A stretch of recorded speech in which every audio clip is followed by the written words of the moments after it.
Hi, I'm Mike Massimino. For the past few shuttle flights, we've taken you behind the scenes to meet the crews as they train for their flights and the people around the country who make those missions fly. But there's a lot of footage that we haven't shown you yet, so we'd like to take you back to some of our recent flights and introduce you to more of the people who do everything at NASA. We hope you enjoy this episode of NASA Behind the Scenes.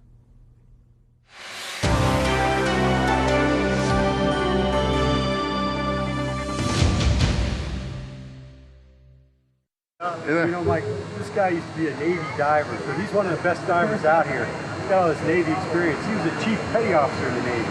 That would make sense that you have a Navy guy diving here. Right, yeah. What do you want, an Army guy diving? I don't think they have any divers. Do they have divers in the Army? I hope not. Mike, Yes. you wouldn't happen to be a Navy guy as well, I'm a would Navy you? guy. I'm a retired Perfect. Navy guy, like Alan here. He's a retired Navy guy too. All right.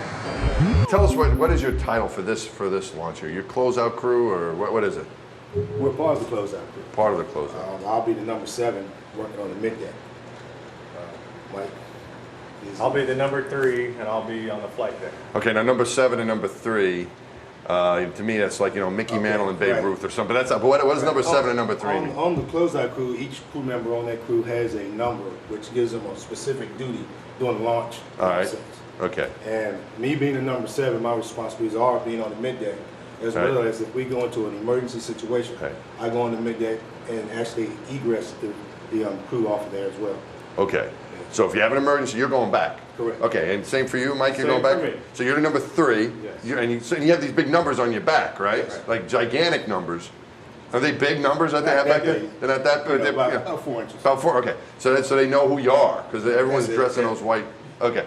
Yeah. So you're gonna on launch day. You get similar to what you did today, Correct. right? You're gonna be at the Kennedy Space Center Yes. and get those guys suited up, right? Correct. And then you don't go out to the launch pad with them. You go out before them, right? Mike So what are you goes gonna out do? before them. I will be in the suit room with the suit techs Okay. and the crew, and I'll ride out to the vehicle with the crew. All right. Now, one of the things you always ask us is, what do you want out at the pad beforehand? You stuff those pockets. So, Mike, you're going to go out there and get all that stuff at the launch Right. pad. Any special books or stuff Right. like that people I will want, right? be out at the launch pad a few hours before George and the crew comes out. Right. With the rest of the closeout crew. Right. And I'll put things where they need to be, set the orbiter up with all the crew items that they want. So, Okay. So you're going to go out there and set it up. Mike's George's going to take care of the guys still. And now you said the crew. Now the rest of the crew actually is trying to taunt us behind the camera. Right Yes. over there. The rest of the crew is over here, right? Over here. They're That's over right, here. right. They're all these guys. So this is your whole team. yes. And you're all going to be down at the Cape supporting. Okay. So then the crew comes out there, right? And there's nobody around the space shuttle. I mean, right. when we go there other days and there's no fuel inside of it, it's there's lots of people. But on launch day, it's fuel, Right. and there's not very many people there. No one on the No one's base there level anyway. because it's dangerous. Because now you've got fuel inside the space shuttle, and they don't want. But they have you guys out there. Oh yeah, they got us. So as well you're as the out crew. there. You're the crew. So Don't do you ever care think of about maybe this thing's so smart to be out here and because there's nobody else there? That's the thing that struck me on launch One day. thing is where is when I everyone? get out there, Yeah. I instruct the crew to go ahead and walk around the vehicle if they want to see it while I'm getting the elevator ready. So if All right. I see something happen, I'm gonna jump in the elevator, close the doors, and going up. But, All right. leave the crew on the bottom. No, right. all jokes aside though, Yeah. crew gets out there, they see the vehicle and they get to look at it just Yeah. prior to getting the elevators going up to 195. Yeah. And they seem to enjoy looking at the vehicle. Yeah, it's pretty cool. You've done it a couple of times. Yeah, I did it. The first time I was a little scary looking at Right. that thing at first. But the second time I have to say I really did enjoy it. My second, I knew what to expect, and it was more fun the second time. But yeah, it's pretty cool looking at that thing because it's making noises and its smoke is coming off of it and stuff. The burn off or whatever's happened, and that thing looks like it's alive. It's like a beast. It is alive, and then you go inside of it and get to go on your trip. So you're going to lock those guys in. But I thought it was interesting you were saying that if there's a problem, you're going to go back in. So you stay. Where do you guys go? You close the hatch, Stay in the right? back row. You close. Okay, but who closes the hatch and locks it?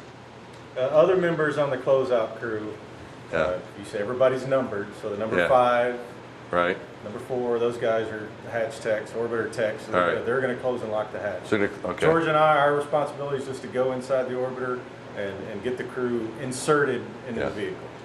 and strapped in. Well, you guys, I think, have some pretty cool jobs. You like what you guys? I mean, you guys must love what you do, yeah? Absolutely. You do. And I mean, think about, it's a cool. People out there watching this, we can imagine, you're the guys that get the crew in there, strap us in, strap the crew in, and usually the last hand that the crew member is going to shake before they go off to space is you guys. So that's pretty cool. It's a special position to be in. We're here at the New Buoyancy Lab, which is our big pool. But we're not in the pool right now. We're at the in the medical area. And what happens is before every practice spacewalk that we do here, we got to get checked out by these guys. So I've got Sam Strauss, who's a medical doctor. Right, Sam? That's right. All right. I hope so. I was asking him, and he said he hesitated. He's been examining me for years. That's right. And now I got to get a doctor. That's what I told him. Oh, yes. Of course I am, yeah. So, Sam, you're from the military originally, right? Were you in the Navy? What? I was in the Navy and the Air Force. Navy and the Air Force, both. Yes. So what did you do when the Navy was In the going Navy, out I to was- war? You said, no, I'm in the Air Force. And the Air Force, hey, we have this dangerous assignment. Oh, I got to go to the Navy. Is that right? One at a time. One at a time. All right. First, I was in submarines and diving. Right. That was the Navy. And then I was a flight surgeon in the Air Force. So Okay. I did both. So you did both, just underwater Yeah. and in the air. Right. So you did everything. Perfect for Perfect for this job. That's what we do. We do stuff underwater to practice the spacewalk. Now we got to go in the air to go to. Exactly. All right, perfect. That's what they All said right. when they hired me. My friend over here is Chico, who's another guy that examined, but that's not really your name. Nope. Right, that's only your nickname. What's your real name? Because I can't pronounce your real name. Juan Moran. That's what it is. All right, and you've been in the Air Force. I was in the Air right? Force, 26 years. Okay, so you examined guys in the Air Force. It was all aviation stuff. All right? aviation, physiology. Right. My medical is only 12 physiology world, so Okay. I used to do the combat training, go out to the field, and I had to yank the bodies from being injured and Okay. bring them back to Yeah, make 'em better. the first aid station and Nice. give them over to Doc, and he will make them And then better. make 'em better, okay. Mine was just stop, stabilize them, and then bring them back to so the guy can take care of them. So you helped out lots of guys. Oh, Lots yes. of guys. And here you help us out, get Yeah. ready to go. You Yeah. teach us our classes, what we need to do to keep ourselves healthy, the right Healthy things to and do inside the wise. airplane, Right. all that stuff, and you give us a lot of good training, and then you check us out here. You do lots of stuff to make sure we don't get hurt. Exactly. While we're doing all this Exactly. crazy stuff. that we And all do. all the adventurous stuff. All that you our folks adventure do. stuff. Yeah, that's what I call it. All right, and my friend Jim, last name, Catford? all right, actually I can't pronounce that. Italian names I can handle. Jim, you have the same job as Chico, Basically, yeah? I started All out right. in the Navy. In the Navy? Right. I was Okay. a hospital corpsman as a physiology technician specialized. So it's kind of interesting. I worked with chambers and worked with water supply in the Navy. So now I'm doing the same thing, but Same thing, yeah. chambers go higher and the pool's deeper. Pools, okay, so again, it's for everything. You handle Exactly. underwater. All right, well, these guys, check us out before we do any of our adventurous stuff. Give us training before we go as well, so we don't get hurt when you're not watching us. Exactly. And today what you guys is, you checked out a bunch of divers that are gonna support the guys in the suits, right? And then you checked out the guys, the astronauts who are gonna go in the suits. Right. All right, and we'll see how they do today. You bet. All right, thanks guys.